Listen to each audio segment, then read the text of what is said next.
Hello students, this is Sneha. इस video lecture में मैं आपको करवाने वाली हूँ फिज़िकल केमिस्ट्री का चैप्टर नंबर 3 केमिकल काइनेटिक्स।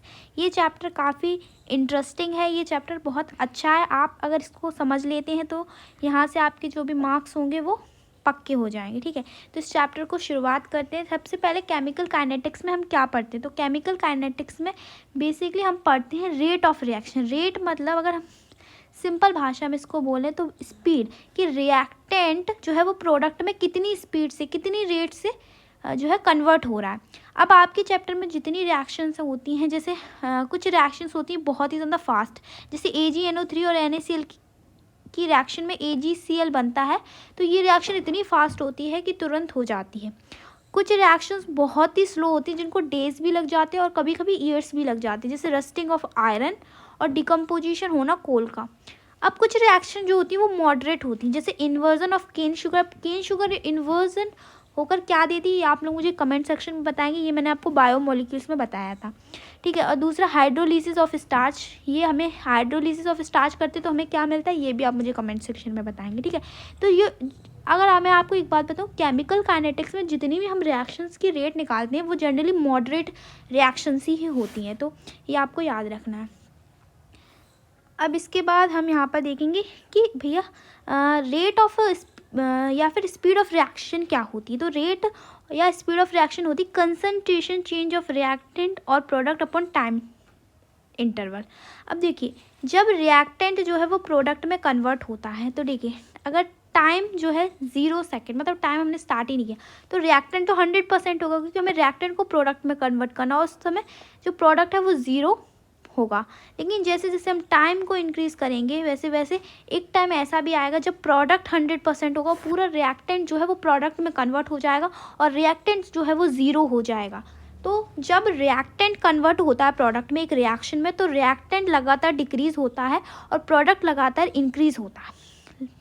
ठीक है, लेट हमने मान लिया कि T1 टाइम पर रिएक्टेंट R1 था और प्रोडक्ट P1 था, और T2 टाइम पर रिएक्टेंट R2 था, प्रोडक्ट P2 था।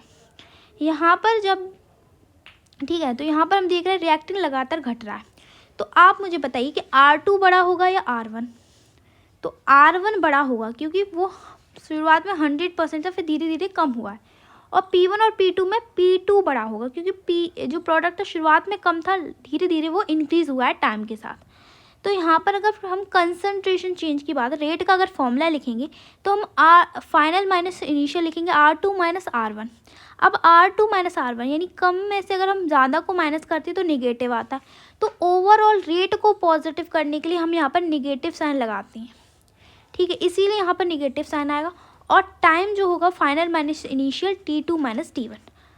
अगर हम बात करें रेट को इन टर्म ऑफ प्रोडक्ट की फॉर्म में लिखें, तो प्रोडक्ट का चेंज हो रहा है final minus initial P2 minus P1 upon T2 minus T1। अब P2 तो ग्रेटर है, तो बड़े में से कम को हटाएंगे तो पॉजिटिव ही आएगा। तो रेट का फॉर्मूला हो सकता है यहाँ पर, इसको हम कैसे लिख सकते हैं, delta change, delta concentration of R upon T। ठीक है, ये आपका क्या हो जाता है R2 माइनस R1। ठीक है, और ये हमारा हो जाता है P2 माइनस P1। ठीक है, यहाँ पर निगेटिव साइन क्यों लगाते हैं, ओवरऑल रेट को पॉजिटिव करने के लिए। यहाँ पर प्रोडक्ट में तो पॉजिटिव होता ही है। अब यहाँ पर रेट ऑफ रिएक्शन में दो चीज़ और होती है, रेट ऑफ डिसअपियरेंस क्या होता है और रेट ऑफ अपीयरेंस क्या होता है। तो रेट ऑफ डिसअपियरेंस, देखिए कौन सी चीज़ डिसअपियर हो रही है धीरे धीरे धीरे, तो रिएक्टेंट धीरे धीरे कम हो रहा है, तो decrease in concentration of reactant upon time. ठीक है, रेट ऑफ अपीयरेंस कौन सी चीज़ बढ़ रही है, तो increase in concentration of product upon time. तो ये वही formula minus delta R upon delta T और plus delta P upon delta T. अब एवरेज रेट और इंस्टेंटेनियस रेट क्या होती है, एवरेज रेट मतलब एक टाइम इंटरवल में, कि इस टाइम से लेके इस टाइम तक कितनी रेट ऑफ रिएक्शन होगी। तो यहाँ पर सिंपल ये फॉर्मूला हो जाता है। अगर हम रिएक्टेंट की बात करेंगे R2 माइनस R1, और यहाँ पे माइनस साइन तो आपको लगाना ही है, और प्रोडक्ट की बात करेंगे तो P2 माइनस P1 और टाइम T2 माइनस T1 हो जाएगा। इसको R एवरेज से हम डिनोट करेंगे। लेकिन इंस्टेंटेनियस में हम एक पर्टिकुलर पॉइंट ऑफ टाइम, मतलब इतने टाइम, जैसे हमने मान लिया बहुत ही छोटे बहुत ही स्मॉल टाइम के लिए, ठीक है, एक पल के बराबर मान लेते, एक पल, 1 सेकंड से भी कम का जो समय होता है उस पर कितनी रेट ऑफ रिएक्शन होगी। तो यहाँ पर हम मान लेते हैं कि एवरेज रेट में हम टाइम को मान लेते हैं कि जो डेल्टा टी है वो टेंस टू 0 है, मतलब बहुत ही कम टाइम के लिए। तो यहाँ पर जो है जब हम कम टाइम की बात करते हैं तो यहाँ पर D X by D Y by D X आ जाता है। इसी तरह यहाँ पर डी आ जाएगा, यहाँ पर डेल्टा आता है एवरेज में, इंस्टेंटेनियस में यहाँ पे डी आ जाता है, तो minus D R upon D T. अगर हम प्रोडक्ट की बात करें तो आर एवरेज हो जाएगा plus delta P upon delta T, और यहाँ पर आर इंस्टेंटेनियस हो जाएगा in the case of product D P upon D T, और यहाँ पर पॉजिटिव साइन आएगा। तो ये आपको याद रखना है। अगर हम यूनिट ऑफ जो है रेट ऑफ रिएक्शन की बात करें तो हमने फॉर्मूला देखा था कंसंट्रेशन चेंज। अब यहाँ कंसंट्रेशन की बात होती है, कंसंट्रेशन की यूनिट हो जाती है मोलरिटी की यूनिट क्या होती है, मोल पर लीटर, और टाइम की सेकंड, तो यूनिट आ जाती है mole litre inverse second inverse. जब हम रिएक्शन में गैसेस दी होंगी, ठीक है, तो गैसियस रिएक्शन है यानी गैसेस दी गई हैं, तो यूनिट जो होती है वो हो जाती एटीएम सेकेंड इनवर्स। ठीक है, यहाँ पर for gaseous reaction at constant temperature जो कंसंट्रेशन हो जाता है वो डायरेक्टली प्रोपोर्शनल हो जाता है पार्शियल प्रेशर की। जब हम गैसियस रिएक्शन की बात करते हैं तो हैंस रेट को भी हम एक्सप्रेस्ड करते हैं the rate of change in partial pressure. यहाँ पर rate of change in concentration की वजह जगह rate of change in partial pressure आ जाता है जब हम गैसियस रिएक्शन की बात करते हैं।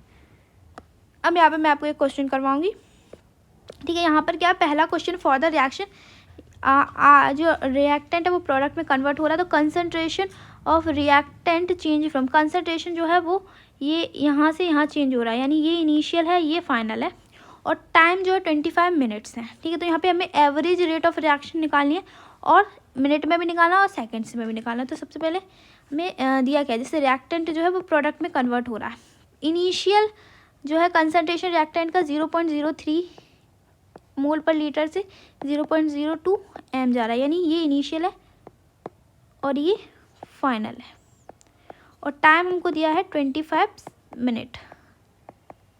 तो यहाँ से हमें क्या निकालना है, एवरेज नेट निकालना। तो एवरेज क्या हो जाएगी, R2 minus R1 upon delta T, और यहाँ पर याद रखना माइनस साइन आएगा रिएक्टेंट के केस में। सो R2 हमारा क्या है 0.02 माइनस 0.03, और यहाँ पे माइनस साइन तो लगाइए, और डेल्टा टी यहाँ पे 25 दिया गया है। यहाँ पे पहले मिनट में निकालेंगे फिर सेकंड में भी निकालेंगे, ये हम निकाल रहे हैं मिनट में।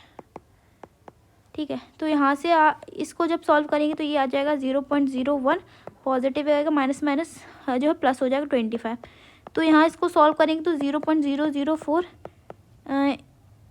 यहाँ पर जो है ये 2 0 इधर आएंगे, तो यहाँ पर हम लेंगे 0.00004, हाँ 1 0 और आएगा। ठीक है, तो इसको हम कैसे लिख सकते हैं 0.004, और ये यूनिट हो जाती है मोल पर लीटर सेकेंड इनवर्स, तो ये हो जाएगा 4 × 10⁻⁻⁴ एम सेकेंड इनवर्स। ठीक है, ये आ जाएगा। अगर हम मिनट की बात करें, जब सेकेंड में करेंगे तो यहाँ पर हमको जो है 25 × 60 करना पड़ेगा।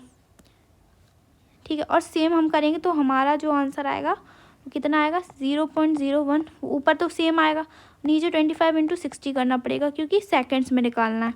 तो यहाँ से आ जाएगा हाँ 0 जो है 1 अपॉन 25 × 60, और ये दोनों ज़ीरो नीचे आ जाएंगे। ठीक है, तो इसको जब हम सॉल्व करेंगे तो 6.6 × 10⁻⁻⁴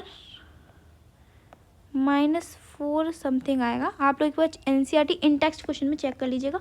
और जो है सेकंड मैं आपको बता देती हूँ, यहाँ पर क्या है जो है ये रिएक्शन है 2A जो है वो प्रोडक्ट में कन्वर्ट होता है। कंसंट्रेशन ऑफ ए का कंसंट्रेशन यहाँ से 0.5 से 0.4 हो रहा है, यानी ये वाला इनिशियल है और ये वाला फाइनल है, और 10 मिनट्स में हो रहा है। तो कैलकुलेट रेट निकाला है। तो ये वाला क्वेश्चन आप लोग करेंगे और मुझे कमेंट सेक्शन में बताएंगे। ठीक है, अब यहाँ पर मैं एक चीज़ और आपको बता दूँ, हाँ जैसे अगर हम बात कर दें ये वाली रिएक्शन की, तो यहाँ पर हम इसको रेट कैसे लिखते हैं, तो रेट हम लिखते हैं R। ठीक है, अब यहाँ पर हम delta H2 upon delta T लिखेंगे। ठीक है, लेकिन ये रिएक्टेंट है तो नेगेटिव साइन भी आएगा। फिर हम यहाँ पे लिख सकते हैं delta I2 upon delta T, यहाँ पे ये भी रिएक्टेंट तो माइनस आ जाएगा। फिर यहाँ पर delta H I upon delta T लिखेंगे और ये पॉजिटिव पॉजिटिव रहेगा। लेकिन ये जो स्टीरियोमेट्रिक कोफिशिएंट है इसका रेसिप्रोकल लिखेंगे तो ये 1/2 हो जाएगा। ठीक है, अब रेट ऑफ डिसअपियरेंस जो होती हैं वो विदाउट स्टीरियोमेट्रिक्स होती हैं। जैसे यहाँ पर अगर हम इसकी रेट ऑफ अपीयरेंस निकालें, इसकी रेट ऑफ अपीयरेंस निकालें तो rate of appearance delta H I upon delta T होगा, 1/2 नहीं आएगा। लेकिन ओवरऑल रेट की बात करें तो ये पूरा आएगा, ये वाला तो आपको याद रखना है। फिर रेट किस किस चीज़ पे डिपेंड करती है, तो रेट जो होती है वो कंसनट्रेशन ऑफ रिएक्टेंट पे डिपेंड करती है, नेचर पे रिएक्टेंट और प्रोडक्ट की नेचर पे भी डिपेंड करती है। देखिए जो आयोनिक रिएक्टेंट्स होते हैं वो ज़्यादा रिएक्टिव होते हैं देन कोवेलेंट। रेडिएशन पे डिपेंड करती है, टेम्परेचर पे, कैटलिस्ट पे और सरफेस एरिया पे भी डिपेंड करती है। ये कुछ फैक्टर्स हैं। अब नेक्स्ट पार्ट मैं आपको करवाऊंगी, आप यहाँ तक पहले कंप्लीट कर लीजिएगा, फिर मैं आपको नेक्स्ट पार्ट में जो है हाफ करवा दूँगी। तो आपका जो है धीरे धीरे छोटे छोटे पार्ट्स में कराऊंगी ताकि आपको और अच्छे से समझ में आए।